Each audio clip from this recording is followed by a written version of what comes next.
পাতে যদি থাকে মৌরি বেগুন তাহলে কিন্তু শুধুই এই মৌরি বেগুন দিয়ে এক থালা ভাত খেয়ে নেওয়া যায়, আর কোনো কিছুরই প্রয়োজন হয় না।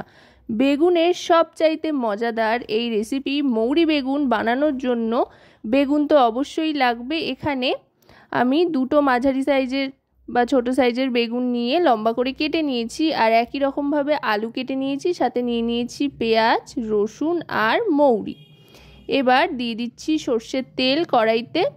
সর্ষের তেলটাই কিন্তু এখানে ব্যবহার করলে বেশি টেস্ট হয় রান্নাটার, বেশ একটা ঝাঁঝালো ব্যাপার আসে। সর্ষের তেলটা একটু গরম করে নিয়ে তারপরে লম্বা লম্বা করে কেটে রাখা আলুর টুকরোগুলো এক এক করে ছেড়ে দিচ্ছি। এবার এই আলুটাকে বেশ লালচে করে ভেজে নিতে হবে। আলু বেগুন দুটোই আলাদা করে ভেজে নেব। তবে এখানে একটা টিপস হিসেবে আপনারা কাজে লাগাতে পারেন, সেটা হলো আলুটা কিন্তু অবশ্যই আগে ভেজে তুলে নেবেন, তারপরে বেগুন ভাজবেন, তাহলে কিন্তু তেলের পরিমাণটা অনেকটাই কম লাগবে। এবার একটু হলুদ গুঁড়ো দিয়ে দিলাম, দিয়ে এবার আলুটা আরও খানিকক্ষণ ভেজে নেব। এতে করে আলুতে খুব সুন্দর একটা রং চলে আসবে, আর এই হলুদটা তেলেও মিশে যাবে। এরপর বেগুন ভাজার সময় বেগুনেও সেই রঙটা কিন্তু চলে আসবে।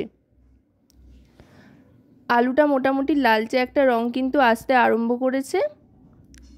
আলুটা ভাজা হয়ে গিয়েছে, এবার আলু তুলে নিচ্ছি। একই রকমভাবে বেগুনের যে লম্বা লম্বা টুকরোগুলো বানিয়ে রেখেছি সেগুলোও কিন্তু দিয়ে দেব তেলে ভাজার জন্য।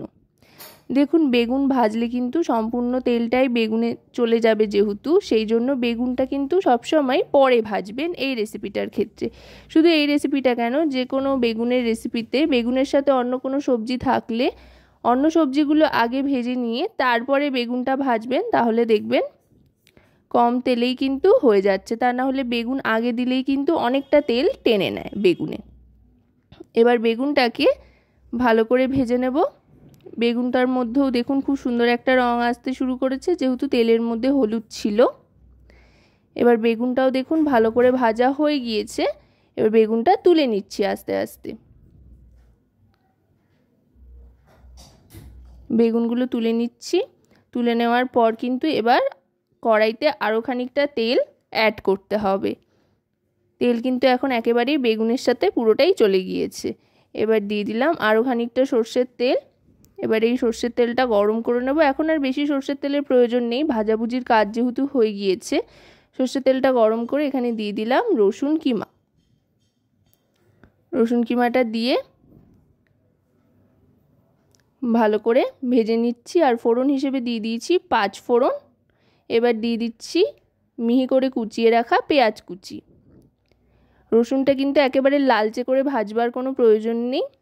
রসুনটা একটু ভাজা ভাজা হয়ে গেলেই পেঁয়াজটা দিয়ে দিতে হবে। দিয়ে এবার পেঁয়াজ আর রসুনটাকে ভালো করে ভেজে নেব, একটা ভাজা ভাজা গন্ধ আসা পর্যন্ত দুটোকে ভাজতে থাকতে হবে।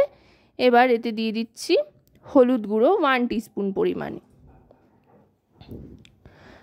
এবার এর মধ্যে দিয়ে দিলাম জিরে গুঁড়ো, রোস্টেড ধনে আর জিরে গুঁড়ো একসাথেই দিয়ে দিয়েছি, এটাও 1 টিস্পুন পরিমাণে দিয়ে দিলাম। এবার দিয়ে দিচ্ছি কাশ্মীরি রেড চিলি পাউডার, এতে করে খুব সুন্দর একটা রং আসবে। আর দিয়ে দিচ্ছি পরিমাণ মতো লবণ। এবার সমস্ত গুঁড়ো মশলাগুলোর সাথে মশলাটা একটু কষিয়ে নেব। পেঁয়াজটাও নরম হয়ে আসবে এতে করে। এবার এর মধ্যে দিয়ে দিচ্ছি টুকরো করে ভেজে রাখা আলুগুলো। আলুটা দিয়ে একটু মশলার সাথে মাখিয়ে নেব। এবার এতে দিয়ে দিচ্ছি মৌরি বাটা। আসল যে উপকরণ, এখানে কিন্তু 2 চামচ পরিমাণে মৌরি নিয়ে বেটে রেখেছি। মৌরি দেওয়ার সাথে সাথেই দেখবেন খুব সুন্দর একটা কিন্তু গন্ধ আসছে। আর অবশ্যই কিন্তু মৌরি দেওয়ার আগে বা পরে গ্যাসের ফ্লেমটাকে মিডিয়াম টু লোতে রাখতে হবে। দিয়ে কিন্তু একটু সময় নিয়ে ভালো করে কষিয়ে নিতে হবে, যাতে করে মৌরির ফ্লেভারটা একদম শেষ অবধি থাকে। এবার দিয়ে দিলাম ভেজে রাখা বেগুনের টুকরোগুলো। বেগুনের টুকরোগুলো দিয়েও ভালো করে মিশিয়ে নিচ্ছি। মৌরির এই ফ্লেভারটা কিন্তু দারুণ লাগে, যে কোনো রেসিপিতে কিন্তু মৌরির গন্ধটা খুব সুন্দর লাগে। এমনিতেও আমার মৌরি খুব পছন্দের। এবার একটু ঢাকনা চাপা দিয়ে দিলাম, জল ছাড়াই দিয়ে দিলাম ঢাকনা চাপা। গ্যাসের ফ্লেমটা লো করে 1 মিনিট মতো ঢাকনা চাপা দিয়ে ঢাকনাটা সরিয়ে নিলাম।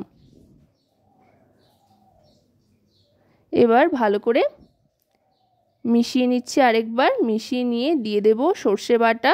এখানে কিন্তু 2 চামচ সর্ষে নিয়ে নিয়েছি, তার সাথে কাঁচা লঙ্কাও বেটে নিয়েছি, 1 চামচ কালো সর্ষে আর 1 চামচ সাদা সর্ষে বা হলুদ সর্ষে, আপনারা চাইলে যে কোনো একটাও ব্যবহার করতে পারেন। দিয়ে এবার ভালো করে মিশিয়ে নেব। আশা করব রেসিপিটি আপনাদের ভালো লাগবে। একেবারে ঘরোয়া পদ্ধতিতে তৈরি, ঘরোয়া উপকরণ দিয়ে, আর খেতেও কিন্তু দারুণ সুস্বাদু। যদি রেসিপিটি আপনাদের ভালো লাগে তো অবশ্যই রান্নাবাটি চ্যানেলটিকে সাবস্ক্রাইব করে লাইক শেয়ার কমেন্টের মাধ্যমে আমাদের পাশে থাকবেন, আর পাশে থাকা বেল আইকনটি অন করে দেবেন সবার আগে সমস্ত রকম রান্নার নোটিফিকেশান পাওয়ার জন্য।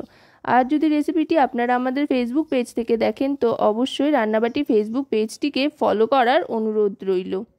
এবার ধনেপাতা কুচি দিয়ে ভালো করে মিশিয়ে নিচ্ছি। ধনেপাতা কুচিটা কিন্তু অপশনাল, হাতের কাছে থাকলে দিলে খুবই ভালো হয়, আর না থাকলে অ্যাভয়েডও করতে পারেন। এবার দিয়ে দিলাম সামান্য একটু চিনি। চিনিটা মিশিয়ে এবার কিন্তু এটা আস্তে আস্তে সার্ভ করে দিচ্ছি। এটা কিন্তু যেমন গরম গরম ভাতের সাথে খেতে দুর্দান্ত লাগে, যদি ভাতের সাথে খেতে ভালো না লাগে বা ইচ্ছে না করে তো চাইলে আপনারা কিন্তু রুটি পরোটার সাথেও সার্ভ করতে পারেন।